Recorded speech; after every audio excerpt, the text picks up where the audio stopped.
Hello, thank you for joining us here on this episode of Sports Bets for Free. My name is Scott Jenkins, your host, just a local sports bettor here in Phoenix, Arizona, and hopefully today with our bets and your bets, it's going to be another profitable day for you. Major League Baseball, Saturday, August 2nd, we got another full slate of games for you. What a crazy Friday.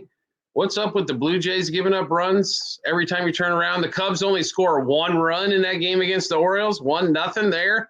Shocker. A couple of football scores, like preseason type scores as well, and a couple of games out there.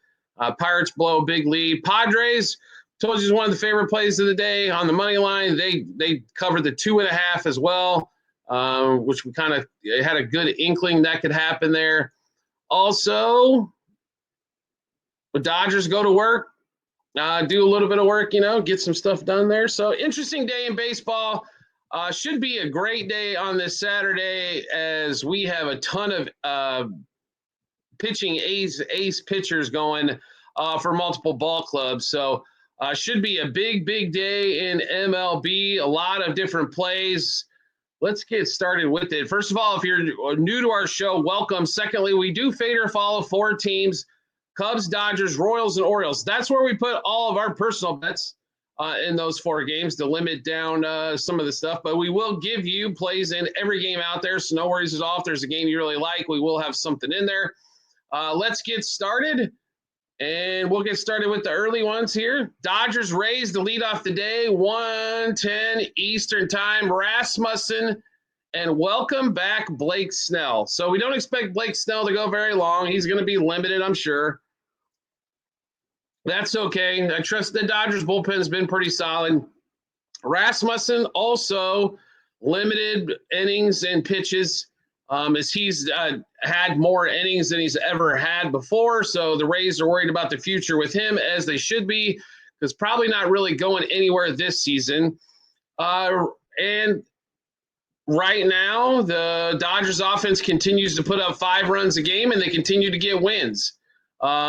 They took 2 out of 3 in Cincy. They won the first game here. The only reason they didn't win the one game in Cincy is because they didn't put up 5 runs. We honestly expect the Dodgers offense to keep going. Freddie Freeman, welcome back, my friend. Big night last night. We actually expect Freeman to have a really good game on Saturday as well, facing Rasmussen and that Tampa Bay bullpen. So let's give you all the bets in that one as we have a boatload. Dodgers money line, -1.5, 2.5, 3.5 on the run line. Dodgers over 4.5 team total. Dodgers money line, first 3, first 5, and first 7 innings. Then we're going to play 2 hitters. Freddie Freeman, like we just mentioned. Will Smith, hopefully Will's playing. 5 bets apiece, home run, double, over 1.5 hits, runs, RBIs, 2+ total bases, 3+ total bases. If Will Smith's not playing, which can happen with catchers, then we're going to look at Ohtani probably to replace those same 5 plays for him. Next game up, Orioles and the Cubs. Matthew Boyd versus Sugano. Boyd did not pitch well in his last outing, but he's only had 2 outings this season that weren't really good. He had a 4-run first against the Reds in Cincinnati, gave up 5 in the last start. I'll be honest with you, though, defense didn't help him at all. What do the Orioles really have left? Barely enough position players to play in the field. And Sugano normally gives, he's pretty consistently at 3 runs, although the last start he did give up a run. But he consistently gives up 3. He'll go 5, maybe 5 1/3, something to that effect, and 3 runs. You can count on that all day long. The Orioles bullpen, they've traded away every decent bullpen pitcher they have, so there shouldn't be anything left for that either. I'm really shocked here. The line's not even more than what it is. The Cubs are about a $2 favorite. I thought they were going to be a $2.50 favorite here. We expect the Cubs to score runs, and more runs in this game. To be really honest, wouldn't be surprised if the Cubs don't end up with the 8 spot in this one. Let's give you all the plays that we have for this game, as we've got a boatload here as well. Cubs money line, -1.5, 2.5, 3.5 on the run line. Cubs over 4.5 team total, one of our favorite plays of the day. Cubs -0.5 run, first 3, first 5 innings, -1.5 run, front 7. Boyd, 6+ strikeouts. Boyd, 18+ outs, or over 17.5 for those of you counting at home. Then 2 hitters, a little different than what we normally do. PCA's been hot, so we'll continue to ride PCA. Also, Matt Shaw. He's got pretty sizable plus numbers as well, and he's been hitting well as of late. That's why I don't think they made a run at a third baseman. But PCA and Shaw, same 5 bets apiece. Home run, double, over 1.5 hits, runs, RBIs, 2+ total bases, and 3+ total bases. And all the games we're in early, of course, are all the 3 early games. 3:07 Eastern Time. Blue Jays, Royals, Scherzer versus Noah Cameron. So Noah Cameron, we talked, if you've followed our show for a while, the starts he's struggling in is against some power teams. The Blue Jays can rake, and that's what we're going to assume here, especially they have some right-handed power bats, or, maybe not monster power, but double home run power. And Guerrero and Bichette, both guys are hot right at the moment as well. I think they're going to be able to hit Noah Cameron. Scherzer just needs to keep this thing within range. He doesn't need to go 7 and only give up nothing. If he can go 5 to 6 and give up 2 or less, this should be a pretty easy victory, I think, for the Blue Jays as they get their act together here. Let's give you all the bets we've got in this one. Blue Jays money line, -1.5, 2.5, 3.5 on the run line. Blue Jays over 4.5 team total.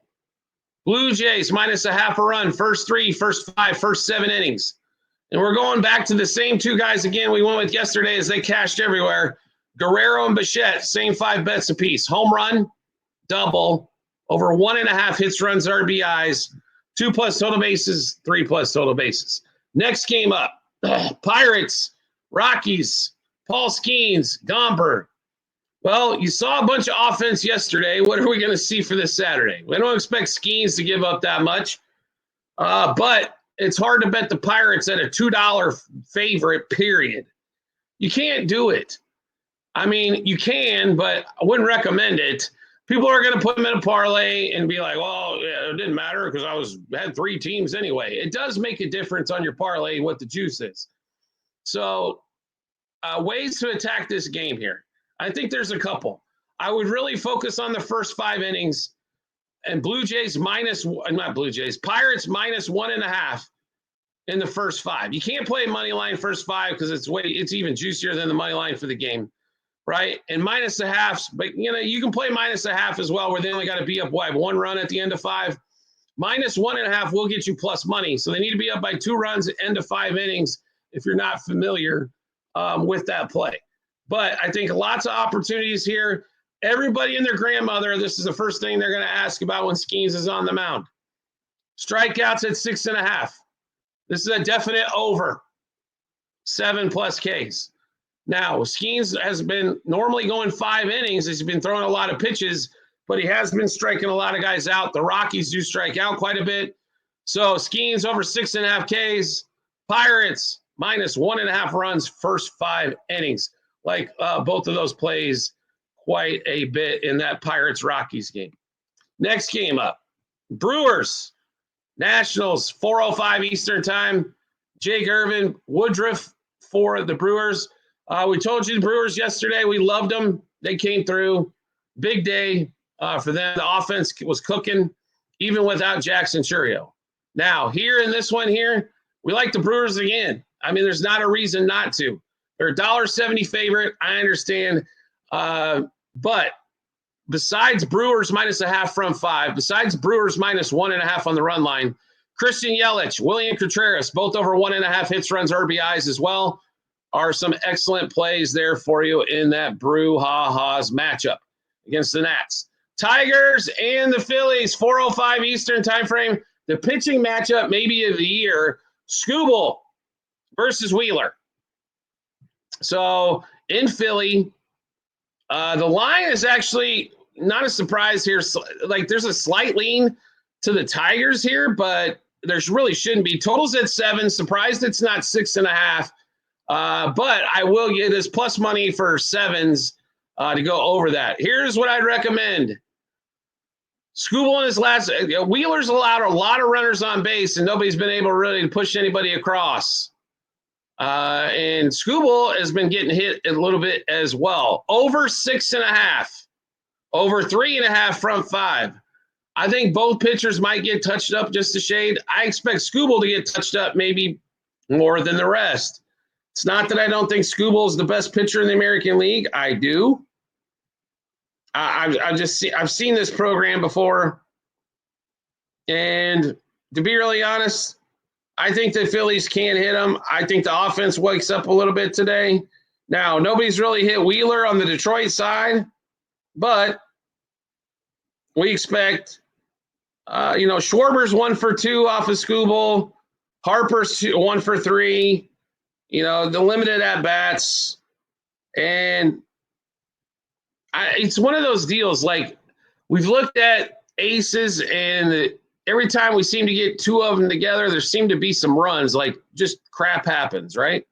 This is kind of what we think here. So over 3.5 first 5 innings, over 6.5 for the game. We are also, I think, getting the Phillies plus a half a run first 5, plus 1.5 for the game is an absolute steal as well. As they are at home, they're a good home team. The Tigers continue to struggle with putting things together here. So, Flaherty pitches really well. Phillies come back, right? So, the Tigers seem to be the one thing the Tigers did not do at the trade deadline is take care of that bullpen, and it's already rearing its head game 1 after the trade deadline. If Skubal doesn't go complete game here, that bullpen puts them at risk. So we'll go through those again. Over 3.5 runs first 5 innings, over 6.5 for the game.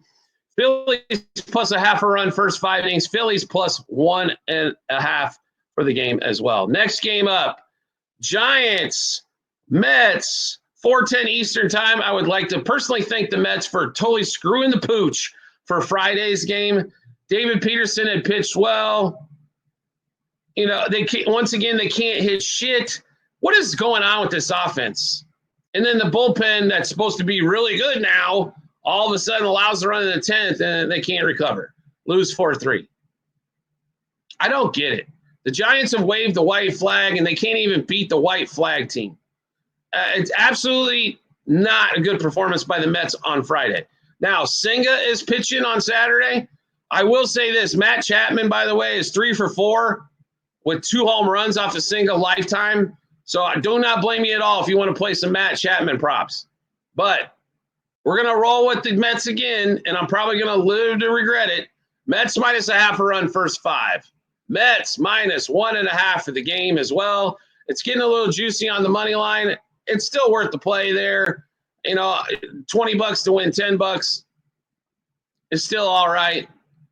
Everybody, the juice is horrible, or it's, even though you're a $2 favorite, you're not a guaranteed winner, as we saw on a bunch of Friday games as well. Next game up, we have the Astros, Red Sox, 4:10 Eastern time. Walker Buehler versus Gordon in this one. So Hunter Brown finally comes out and pitches well again. Houston scores 1 in the first, and that's the only run they got. Oh, my freaking bejesus. Really? That's what we're thinking of in this one? Or that's what happened yesterday? Astros offense, where are you? Anyway, this game here, slight lean to the Red Sox on the money line, but on the run line, the Astros are actually favored here. The Red Sox hit left-handers well. Even though Walker Buehler will, I'm sure, give up his share of runs as well. The over 9.5, over 5, the first 5 innings, 2 great plays. Also, Red Sox, money line, Red Sox plus 1.5. Red Sox money line, first 5. I think all of those can come in on this particular game here. Should be a lot of fun to see if we can get some runs actually in that one. Next game up, 4:10 Eastern time. Merrill Kelly getting his start with the Rangers against Castillo. A little disappointed in what the the Rangers did on Saturday. Once again, coming up a run short. They didn't hit the over, but did cover the plus 1.5. the Mariners offense looks pretty tough here. The Rangers are going to have to score some freaking runs. Like, you've got to score more than 3 to win games. That's just the way it is in the regular season. Now, maybe in the postseason you can score 3 and be fine. You know what I mean? But not regular season games. You got to score. You got to get that offense rolling. You know, like I said, pretty upsetting there with the Rangers on what happened on Friday. Now, there are some guys that have some success again with the Mariners. Arizarena, J.P. Crawford, both have tremendous success. Polanco does as well. Suarez, when he used to not be teammates with Merrill Kelly, he was 3 for 8 lifetime. The one guy that a lot of people always want to play is Cal Riley. Cal Riley's 0 for 6 against Merrill Kelly lifetime. I expect the Mariners to still score some runs, even though Merrill Kelly's on the mound. The Rangers also have a deficit in the bullpen. So this game here, Rangers slight favorite, Mariners slight favorite, $1.20 favorite. I'll play him. Money line first 5, money line for the game. I don't want to play him here, but I'd rather play the Rangers. But the way the offense has been kicking these last couple, I can't get there. I think the Rangers will take it. I don't think the Mariners are going to sweep. I just think unless they figure out how to score 4 or 5 runs, the Rangers are in big, big, big trouble, as that Mariners offense has definitely gotten improved. Next game up, 4:10 Eastern time frame. Twins, Guardians. Doesn't even really matter. The Guardians, we told you the Twins, even though with Joe Ryan, the only chance they had was in the front 5. They even couldn't cover that. And the Guardians about a $1.70-ish favorite in this one. This is another Gardo's win as the Twins definitely trade. They had to, the Twins are scraping to get players together in order to get anything done. Guardians minus a half run front 5. Guardians minus 1.5 for the game. Also money line for the game. I think both of those. Once again, Jose Ramirez and Angel Martinez continue to go after them. Batter prop wise. 4:10 Eastern time frame. Yankees and the Marlins. I'll be the first to admit it. We screwed the pooch on this game. We told you the Marlins plus a half, plus 1.5. Those came in. We thought it would be a lower scoring game, and it ended up being like 13-12.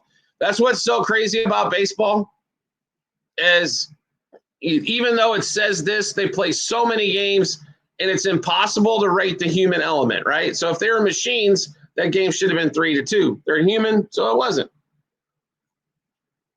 Now, this matchup here, Schlitt on the mound, the youngster, or Schlitter, I should say.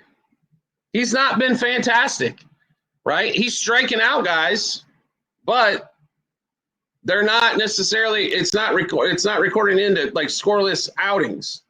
Now, Yuri Perez, last 3 starts, 5 innings, 1 run, 5 innings, 2 runs, 7 innings, no runs.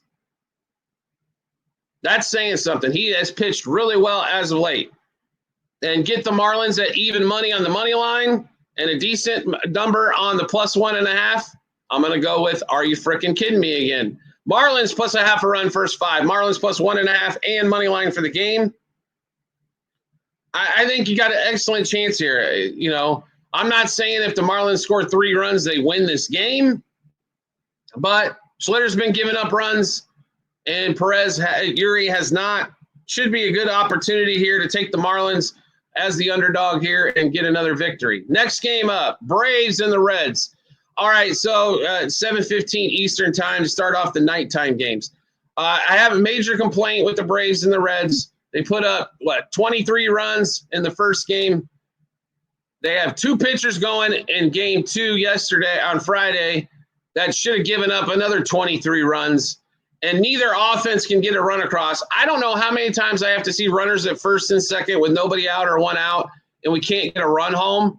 I don't care what team it is. That's ugly baseball. Like, come on, get a run home. First and second, nobody out. Shit, do a Juan Soto and throw a bunt down in the first inning for $765 million. Sorry, if you guys have been watching the show a long time, you know my rant on that Soto bunt in the first about a month ago that I still can't seem to shake out of my head. as the memories are way too long on that one. But this one, both offenses struggle to get runs home unless they're doing what? Hitting the home run ball. Here's the deal here. Chase Burns, Spencer Strider, both give up the home run ball. Strider, I think next year is really the year where we kind of see him get back to form. But this one here, probably a slight lean to the Braves, but over 8.5, I think, plays and should play well. Both these guys can hit. Both teams can hit fastballs, and I think they finally put a couple balls over the wall. Over 4.5 first 5 innings, over 8.5 for the game. Slight lean to the Braves money line, but I'm going to tell you what. I can't watch no more first and second, nobody out, and can't get a run home. It absolutely just boggles my mind that eventually we can't figure out somebody that's going to get a run home in that situation. Next game up, Diamondbacks and the A's. Ginn and Zach Gallen taking the mound at 10:05 Eastern time frame. This game's basically about a flip of a coin when it comes to the odd size. The way the Diamondbacks have played, I don't know how in the hell you can tell me that they should win this game. Is that 7 straight, by the way? I got to take a look here really quick. How many have they lost? Oh, sorry, just 6. 1-9 in their last 10. They first of all, the fact that they couldn't trade Gallen shows the organization thought more of him than what everybody else did. That was absolutely stupid. They don't trade Suarez early enough, so instead of getting some really high-end prospects, they get back a bunch of rubles by hanging on to Suarez too long. They should have traded him earlier in the month when he was hotter than a firecracker. He probably brings back multiple top 10 prospects from an organization. Instead, the Mariners steal him. I don't know what to tell you. Naylor, they gave away. It wasn't that great of a return for Naylor either. Merrill Kelly, decent return for Merrill Kelly, but could have been more. Mike Hazen needs to be fired. Torey Lovello needs to be fired. They need new blood in that organization to figure some shit out. I understand they took a bad beat with Corbin Burns getting Tommy John after spending all that money. Shit happens. That's not the point. What they did at the trade deadline was an absolute disaster. They need to be gone. New blood needs to be there. That being said, we told you the A's on Friday. It's the same thing on Saturday. A's, A's, A's, and more A's. When in doubt, bet more on the A's. A's money line, first 5 innings. A's money line for the game. Oh, let's see if we can come up with anything else for you. Because I just don't feel like a couple plays in this one is enough. A's over the team total. And let's see what else we can come up with here. Also, let's play Verschel is in the lineup. He's 2 for 3 against Gallen lifetime. That's probably worth a play as well. Nick, Mr. Kurtz. Probably play a little Kurtz action, right? He's only hitting 500 over the last 7 games. He's probably worth a play. Zach Gallen throws high fastballs, and they're not as fast as they used to be. I like a lot of A's actions and some player props there as well for you. Next game up, 10:07 Eastern time. Those worthless LA Angels against the worthless Chicago White Sox. So I don't know really what the hell the Angels thought they were doing on Friday's matchup. Kyle Hendricks, Savali. But I'm going to be really honest with you. Most of the guys in the White Sox lineup have had success against Kyle Hendricks in the past. Why would we think they're not going to here on Saturday? We think they are. That's what I'm thinking, right? And you're getting the White Sox plus 130. Even better. White Sox plus a half a run first 5. White Sox plus 1.5 for the game. White Sox money line for the game. And let's see, a couple more White Sox plays never hurt anybody, right? Luis Robert, over 1.5 hits, runs, RBIs. He's got 2 home runs in 12 at-bats against Hendricks lifetime. If Rojas is in the lineup, third baseman for the White Sox, I'll play him too over 1.5 hits, runs, RBIs. All kinds of plays there. Then we finish up the night, 10:10 Eastern time frame. McGreevy and the Cardinals, game 2 against the Padres and Vasquez. So I think you got, even though Mason Miller gave up a couple of hits in his debut with the Padres, strikeout and a double play shortly after that, Padres barred the door. I'm going to tell you right now, if you're behind going in the 7th, 8th, 9th against the Padres right now with the way that bullpen stacks up, you are in trouble, in big trouble. So, and once again, McGreevy has not pitched well. Vasquez has been okay, and that's why you're getting this at basically $1.40 here on the money line. But it's Padres once again. Padres money line front 5. Padres money line game. Padres -1.5 run line. Manny Machado as well. He's 3 for 3 against McGreevy lifetime. So why the hell wouldn't we play him? Tatis Jr., he's 1 for 2 against him lifetime. Arias is 1 for 3 against him lifetime. I think you can play all those guys, to be really honest. I don't see any reason why the Padres don't do anything here. They should be able to score more runs than what they put up on Friday.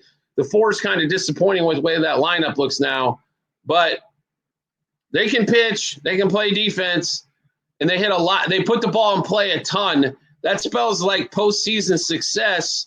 If they can get through the regular season, they've just got to score a few more runs.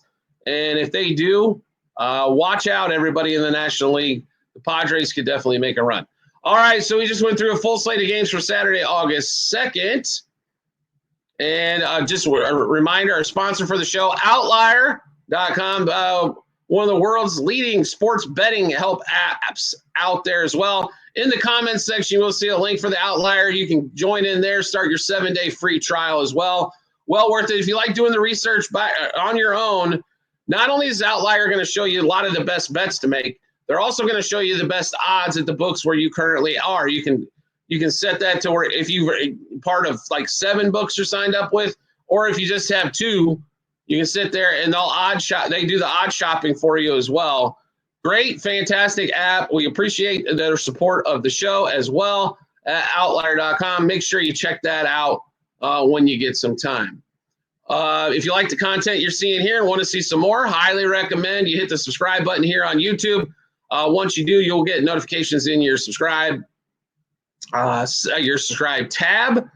Every day we drop a set of bets, and we've had also college football previews we've put out.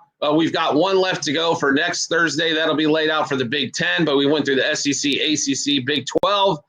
We'll have a bunch of NFL stuff, fantasy stuff as well for the NFL. We do college and pro football, college and pro basketball, baseball, Formula One, all kinds of different stuff. So if you want to be part of this channel, we appreciate the follow. We always likes, comments, shares as well. Those also help the channel out. So if you're looking to support the show, share it with a couple friends. Like it. Put some comments in. We'll be more than happy to answer as many questions as we possibly can in there as well for you as well. Also, private Discord channel is available. It is not free. It is $50 per month. You will see the link in the comments section as well. It's a WAP checkout. It'll say join our Discord, and then the link, it's wap.com with the checkout there. Once you check out, we will send you over the Discord invite. Just a reminder, the Discord invite will go to you on WAP, so download the app, and when you go through it, we'll also try to send it to you by email as well, but we'll make sure you get that Discord invite as quickly as we possibly can. If you do it in the middle of the night when we're asleep out here, obviously you're going to have to wait till we wake up. So part of what you're getting with the Discord channel is you're getting all these bets early before we post them for the public for baseball. You're getting WNBA, which we're not putting out for public consumption. You're getting Formula One, which we're not putting out for public consumption. You have all the win totals months and months early for the upcoming football seasons. You're also getting golf as well. Unfortunately, we don't have any round 3 yet because they couldn't finish round 2. You're getting tons of additional benefits besides getting all of these bets early and getting juice moves, line moves. Football will be the same way. Basketball will be the same way. You get all of that. It's $50 per month. If you're wagering over $200 per month, this is the best $50 you're going to spend. Not only are you going to get all that stuff, but you're also going to be on a Discord channel, well over 200 members. who are, guess what, sports wagers like you. You can chat back and forth. Just get some guys are really, are really quiet on there and just want the plays. Other people want to talk about what they're watching in sports. It's up to you on how much you want to use it. But for $50 per month, it's an absolute steal compared to what everybody else is providing and charging out there. We do appreciate everybody's support as always, and we look forward to seeing you on our next episode.